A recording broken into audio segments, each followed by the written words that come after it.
Advocate Gunratna Sadavarte आता परभणी जिल्ह्यात दाखल झालेले आहेत। जिंतूरच्या मालेगाव तांडा या ठिकाणी गुणरत्न सदावर्ते खरं तर दाखल झालेले आहे। बंजारा समाजाला एसटी प्रवर्गात आरक्षण मिळावे यासाठी 6 दिवस जिंतूर येथे उपोषण करणारे विनोद आळे त्यांच्या घरी येऊन गुणरत्न सदावर्ते यांनी त्यांचा सत्कार केलेला आहे। शॉल आणि पुष्पगुच्छ देऊन सत्कार केलेला आहे। ॲडव्होकेट गुणरत्न सदावर्ते आपल्यासोबत आहेत। सर, परभणीला आले तुम्ही, विनोद आळे यांच्या घरी उपस्थित राहून तुम्ही त्यांना शुभेच्छा दिल्या, त्यांचं स्वागत देखील केलं, काय भावना आहे? भावना ही आहे, बंजारा समाज हा अनुसूचित जमातीत त्या वर्गामध्येच येतो आणि जर मराठ्यांना जर एका गॅजेटचा, हैदराबाद गॅजेटचा आधार घेऊन जर एकट्या म्हणजे मराठ्यांच्या आम्ही विरोधात नाहीत, परंतु मराठ्यांचा जे लाड आहेत ते केवळ लोकशाहीमध्ये एकाच जातीचे लाड करावं असं त्या हैदराबादच्या गॅजेटमध्ये लिहिलेलं आहे का? हैदराबादच्या गॅजेटमध्ये तर माझ्या बंजाऱ्यांचा उल्लेख आहे। माझे बंजारा आजही, आमचे बंजारा हे सगळे आंध्रामध्ये कोणत्या ह्याच्यात आहेत, तेलंगणामध्ये कोणत्या वर्गात आहेत, अनुसूचित जमातीमध्ये आहेत। मग त्याच गॅजेटमध्ये जर आम्ही दिसत आहोत, आमचं तर मागासले पण तपासण्याची गरजच नाही ना, कारण त्याचं स्पष्ट आहे, आम्हाला काय उसणं कुठून आम्ही मागास आहोत म्हणून सांगण्याची गरज नाही।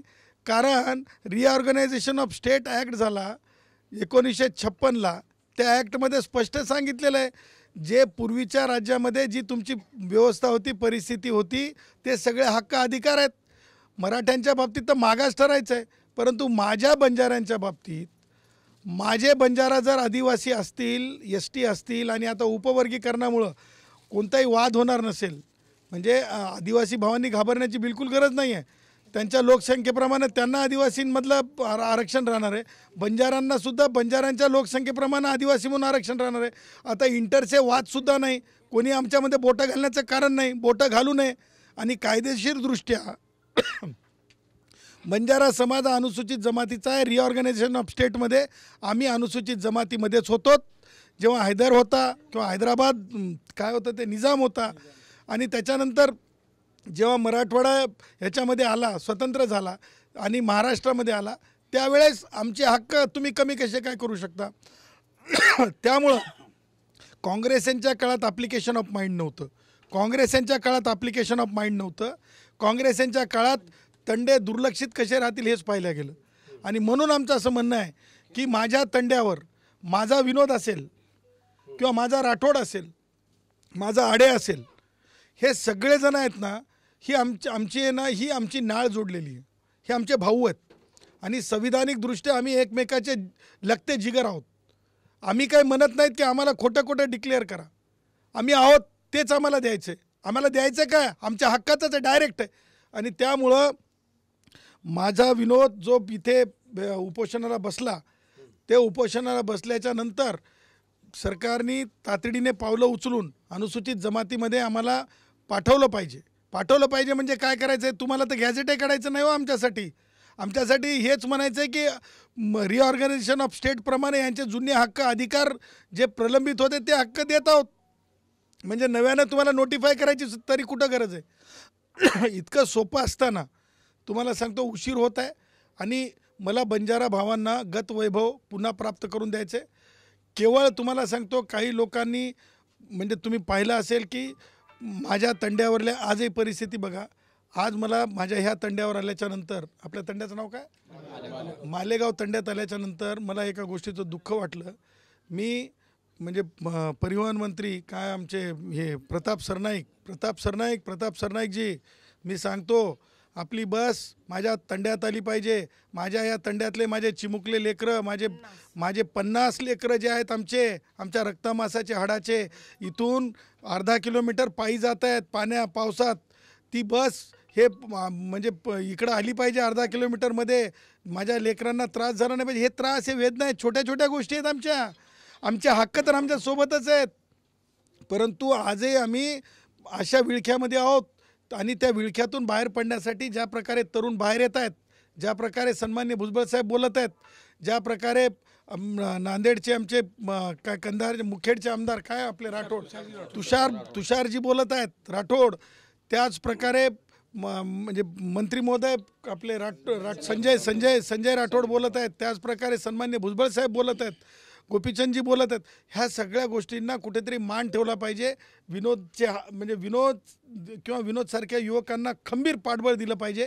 त्यासाठी आलो. आणि तुम्हाला सांगतो, जिथे जिथे तंड्यावरला प्रश्न असेल तिथं गुणरत्न सदावर्ते जयश्री पाटील कायदेशीरदृष्ट्या संविधानिक भाष्यकार म्हणून आम्ही तंड्याचा भाष्यकार म्हणून आम्ही यांच्यासोबत आहोत. सदावर्ते साहेब, एकीकडं हैदराबाद गॅझेटमध्ये मराठ्यांचा समावेश नाही असं तुम्ही म्हणतायत आणि दुसरीकडं मात्र बंजारा समाजाला समर्थन करतायत त्यात हैदराबाद गॅझेटनुसार. मग दोन भूमिका आहेत, समजावं का अशा? नाही, हैदराबाद गॅझेट काय मला सांगा. हे आज निजामचा कायदा आहे का? परंतु तुम्ही सबस्टेन्शियली तो पुरावा म्हणून स्वीकारायला तयार झाले ना. मग त्याच्यामध्ये तुम्हाला सांगतो, माझा जो मराठा आहे ना, आज या भूमीवरून, या मराठवाड्यामधून मी तुम्हाला सांगतो, माझा मराठा आहे ना. तुम्ही कुणबी म्हणाले ना, कुणबी मागास आहे का मला सांगा. कारण कुणबी हा नुसता मागास नाही. कोणता कुणबी मागास आहे? कोकणातले कुणबीसुद्धा माझे भाऊ तिरळे कुणबी आहेत. विदर्भातले सुद्धा खेडुले कुणबी, तिरळे कुणबी, बावणे कुणबी असे 12.5 कुणबी आहेत. म्हणजे नुसता कुणबीचा अर्थ काय? बौद्ध माणसांनी जर शेती केली ते सुद्धा कुणबी आहे. मातंग माणसांनी शेती केली तोही कुणबी आहे. उद्या ब्राह्मणांनी शेती केली तर तोही कुणबी. कुणबीचा अर्थ शेतकरी आहे. तर शेतकरी म्हणून मिळत नाही ते मागासलेपण. ते मागासलेपण मिळते. त्याच्या इतर जे कारणं आहेत त्याला म्हणतो आपण सामाजिक अपंगत्व. सामाजिक मागास राहिल्याच्यानंतर तुम्हाला आरक्षण नाही आहे कुणालाही. त्याच्यासाठी सामाजिक अपंगत्व लागतं आणि त्याच्यात माझे मराठा भाऊ येत नाहीत. त्याच्यामुळं आम्ही बुद्धिभेद करत नाही आहेत.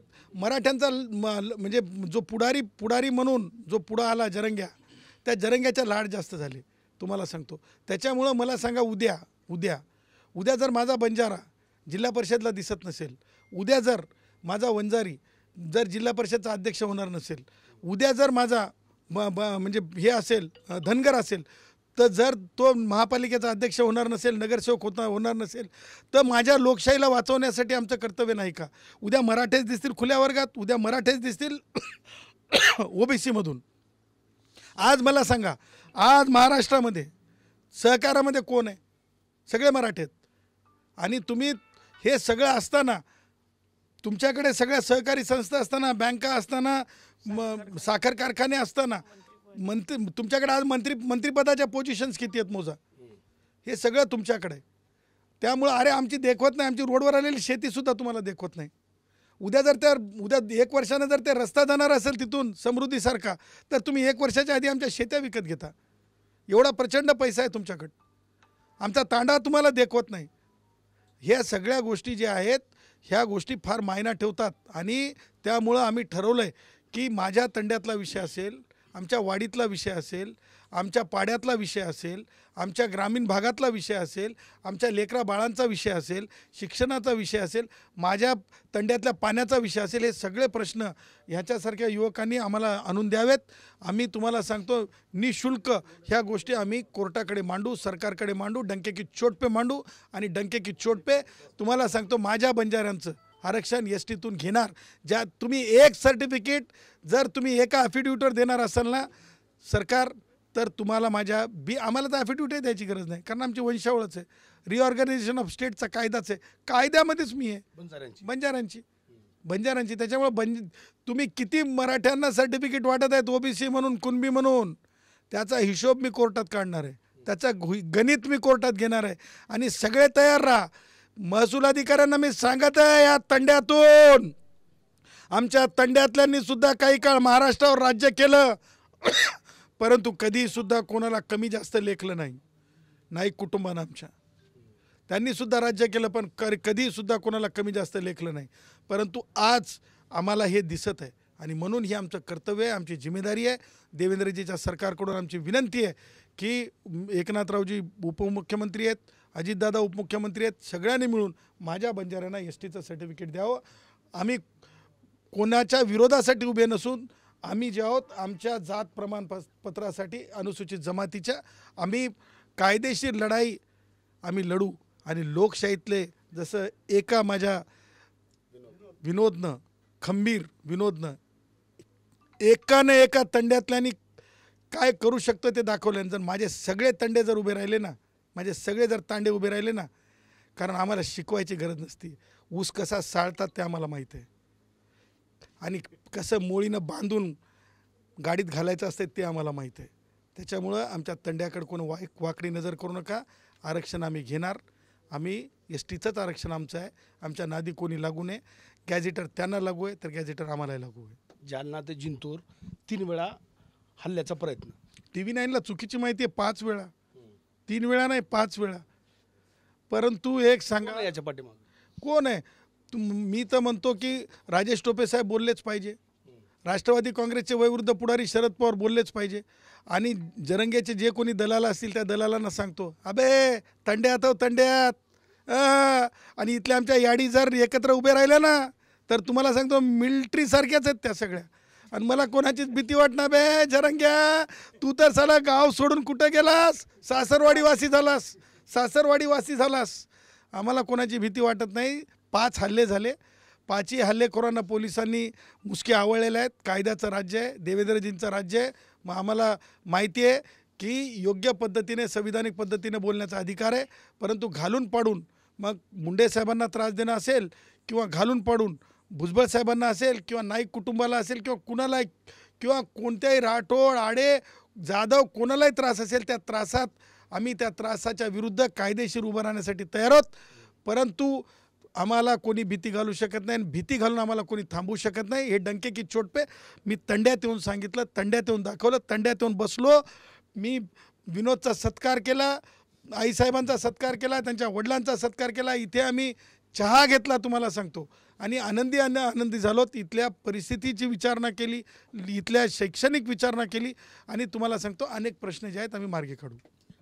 प्राध्यापक लक्ष्मण हाके ओबीसी नेते आहेत, त्यांची एक व्हिडिओ क्लिप व्हायरल होते. हाकेंना बदनाम करण्याचं षडयंत्र आहे असं वाटतं तुम्हाला?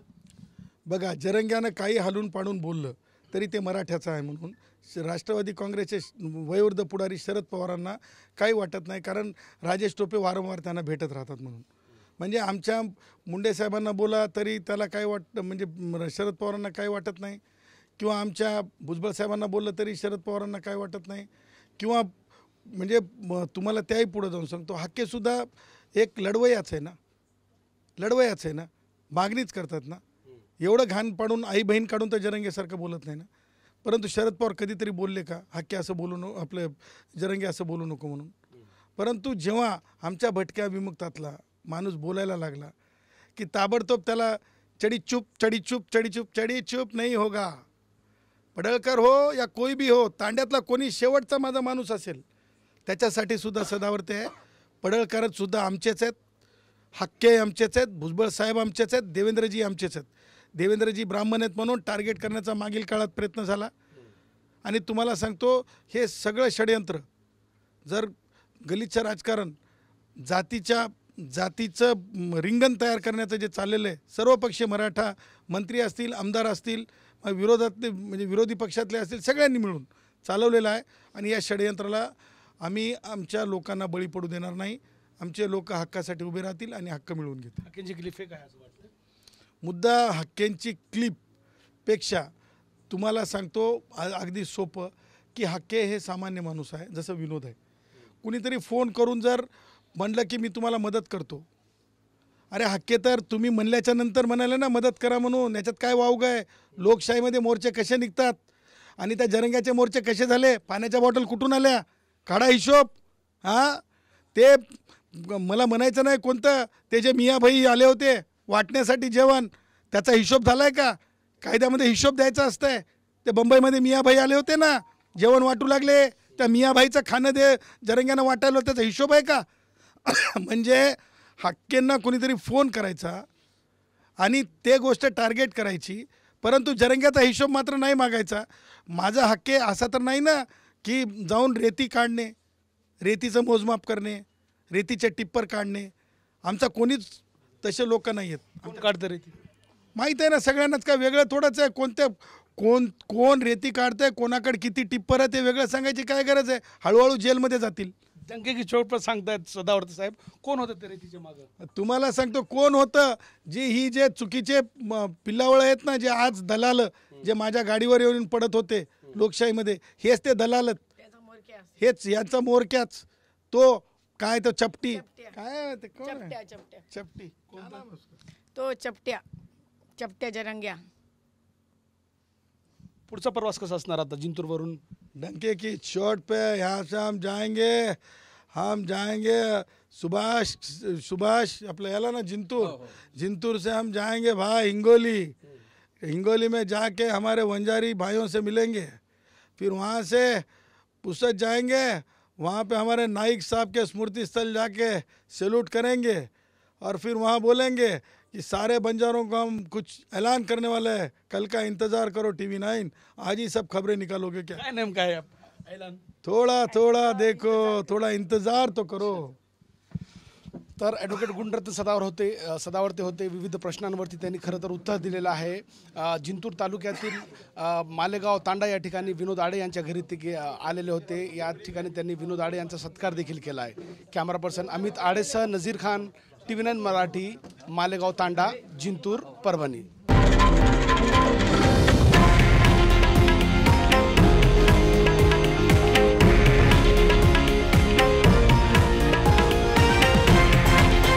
हे आहे देशातील नंबर 1 न्यूज नेटवर्क आणि आपण पाहत आहात TV9 मराठी, एकमेव.